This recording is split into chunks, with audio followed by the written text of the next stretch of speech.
متابعينا الكرام، مرحبا بكم معنا في الفيديو الجديد اللي كنتمنىكم تكونوا كاملين بخير وانتم كتفرجوا فيه. الفيديو ديال اليوم غتكون استثنائيه بسبب مشاركه المنتخب الوطني المغربي في كأس العالم اللي كتجرى حاليا في قطر. المنتخب المغربي غيخوض المشاركه السادسه ديالو من 1970 حتى 2022. هادشي علاش في هذا الفيديو غادي نستعرضوا جميع اللاعبين ديال فريق الرجاء البيضاوي او اللاعبين اللي سبقوا وحملوا القميص ديال الرجاء ومثلوا المنتخب الوطني في هذه النهائيات. لاعبين كتار بانجازات كبيره اللي غادي نتعرفوا عليها في هذا الفيديو. ولكن قبل ما نبداو ما ننساش ديك لايك كومونتير.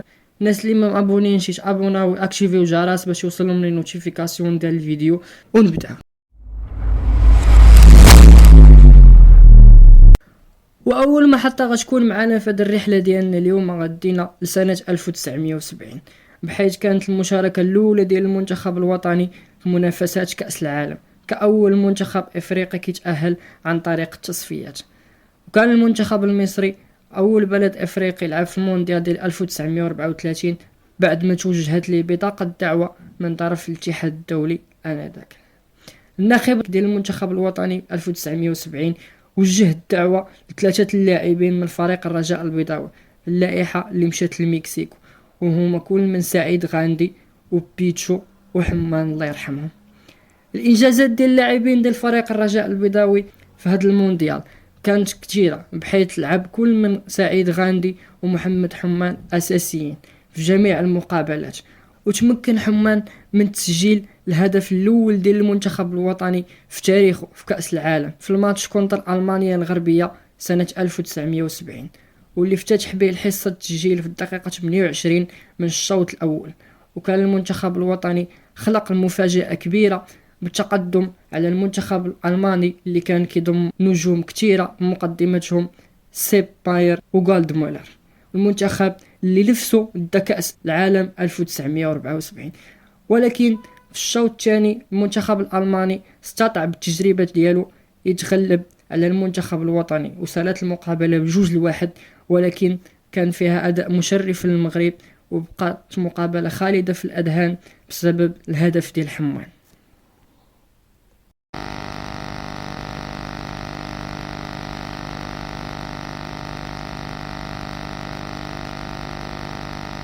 In Leon, Germany, play versus Morocco.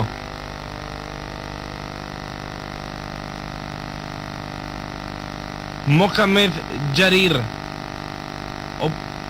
scored at the 21st minute.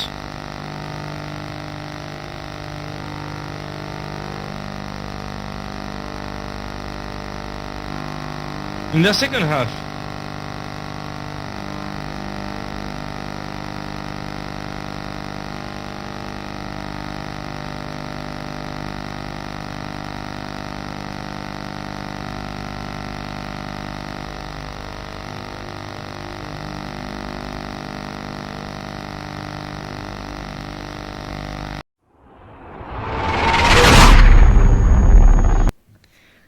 من 1970 غنطيروا ل 1986 بنفس البلاد اللي هي مكسيكو، اللي من غرائب الصدف ان المغرب اول مشاركتين ديالو في كأس العالم كانوا في نفس البلاد. هاد المرة المنتخب الوطني غيبصم على انجاز كبير، وانه غيتأهل للدور الثاني من كأس العالم كأول بلد عربي وافريقي مرة اخرى تحت قيادة المدرب البرازيلي جوزي فاريا او المهدي فاريا اللي توفى سنة 2013. الناخب الوطني وجه الدعوة للاعب واحد اللي كان كيحمل قميص فريق الرجاء البيضاوي انذاك، واللي هو المعلم عبد المجيد الظلمي. عبد المجيد الظلمي اللي كلشي كيعرفو كيشهد ليه بالاناقه والموهبه في اللعب ديالو، واللي بصم على مونديال تاريخي ولو انه ما سجل حتى شي هدف، ولكن كان من النجوم اللي خلدوا الاسم ديالهم ديك الفتره. وهاد الشهادات هادي غادي تبين القيمه والوزن ديال عبد المجيد الظلمي اللي كان كيتعتبر مدرب ثاني في منتخب 1986، رغم ان العماده كانت الحارس فريق الوداد بادو الزكي. ومشى للمكسيك بهذه الصفه milieu de terrain. هذاك المكان ديالو كان مهم لان كان توازن كبير لا معنا في الرجاء لا مع المنتخب لان كان هو اللي تيخرج الكرات. هذاك البلاصه اللي خدا هي لو توب، هي سيتي واحد مسانده كبيره وسي ايجابي جدا للمنتخب ديالنا في هذيك الفتره. الوجود ديالو في هذاك لو بوست اللي كان تيلعب فيه وبدع فيه بزاف وداك الشيء.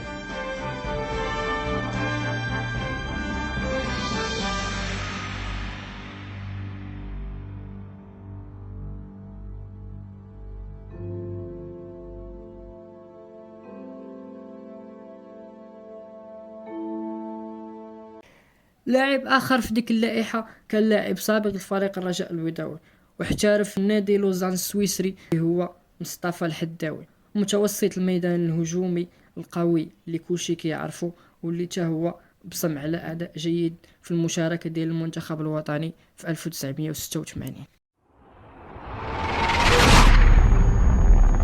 ومن المكسيكو 1986 ما غاديش نبعدو بزاف وغادي نمشيو للولايات المتحدة الأمريكية 1994 اللي كان المنتخب الوطني تحت قيادة المدرب الراحل عبد الله بليندا اللي وجه الدعوة للاعبين اللي كيحملوا قميص فريق الرجاء البيضاوي وهما كل من خليل عزمي وعبد السلام الغريسي اللي ماركا البيت ديال التأهل كونتر زامبيا لكأس العالم 1994. بقى واخد الكرة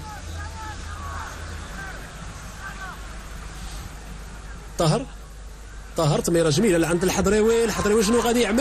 الحضريوي تخرجه ممتازه ديال الحضريوي، فرصه هدف جميل ديال الغريسي يسجل عمليه جميله جدا. هدف جميل ديال الغريسي تيتسجل في الدقيقه الخامسة.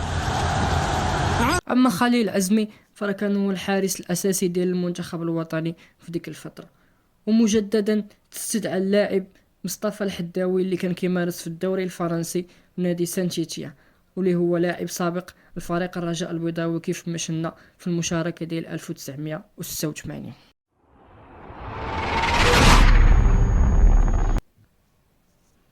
من محطة أمريكا 1994 غادي نمشيو للمحطة اللي موراها كأس العالم 1998 اللي تنظم بفرنسا واللي مشى للمنتخب الوطني تحت قيادة المدرب الفرنسي أونري ميشيل وجه الدعوة للاعبين من فريق الرجاء البيضاوي اللي كان فريق متألق وفاز بالتشامبيونز ليغ الافريقيه السنه اللي قبل من المونديال اي 1997 والسنه اللي من بعد المونديال 1999. وهذه المشاركه بالضبط كلشي قال ان اللاعبين ديال فريق الرجاء البيضاوي ظلموا فيها بشكل كبير، خاصه عبد اللطيف جريندو اللي لعب معاهم الاقصائيات كامله وما مشاش للمونديال في الاخر، واللاعب مصطفى مستودع اللي ما كان حتى شي واحد كيناهزو في القوه ديالو والمراوغات ديالو في وسط الميدان، اضافه الى مجموعه من اللاعبين اللي كانوا متالقين في ديك الفتره. اونري ميشيل اكتفى بجوج لاعبين اللي خداو المنافسات كامله بشكل احتياطي اللي هما مصطفى الشادلي وجمال السلام اللي عطاو الشيء كثير لفريق الرجاء البيضاوي، وبجوجهم خدموا في الطاقم التقني ديال الفريق في السنوات الاخيره. اللائحه ديال المونديال غتشهد جوج اللاعبين ايضا اللي سبقوا مارسوا واحترفوا من فريق الرجاء البيضاوي اللي هما يوسف روسي اللي احترف سنه 1998 في فرنسا، وكذلك النجم صلاح الدين بصير اللي ماركا جوج الاهداف في المقابله الثالثه امام اسكتلندا اللي ربح فيها المنتخب الوطني ب3-0، وكان بامكان المغرب يدوز للدور الثاني لولا القليل من الحظ والمؤامره اللي كانت ما بين البرازيل والنرويج. بعدها المغرب غيغيب مده طويله على كاس العالم وما غادي ترجع للمشاركه مره اخرى حتى لسنه 2018. سنه 2018 كان من المفترض ان اللاعب بدر بانوني تستدعى للمونديال، ولكن في اخر لحظه لغاه المدرب الفرنسي إيرفي رونار، الشيء اللي تكرر في منافسات قطر 2022 مع اللاعب أنس الزنيتي، وبالتالي ما شارك حتى شي لاعب من فريق الرجاء البيضاوي في هذه النسختين. هذا الشيء ما كيعنيش ان اللاعبين ديال فريق الرجاء البيضاوي ناقصين، وانما كتبقى اختيارات ديال المدربين وامور اخرى اللي كلشي كيعرفها. وكانت هذه هي ابرز المحطات ديال فريق الرجاء البيضاوي واللاعبين ديالو مع المنتخب الوطني المغربي في كأس العالم، اللي حاولت نقربكم منه بالتفاصيل في هذا الفيديو. نتمنى هذا الكونسيبت يكون نال الاعجاب ديالكم، وما تبخلوش على هذا الفيديو بالدعم والبارطاج باش توصل لاكبر عدد ديال الناس، ونتلاقاو في فيديوهات اخرين ان شاء الله.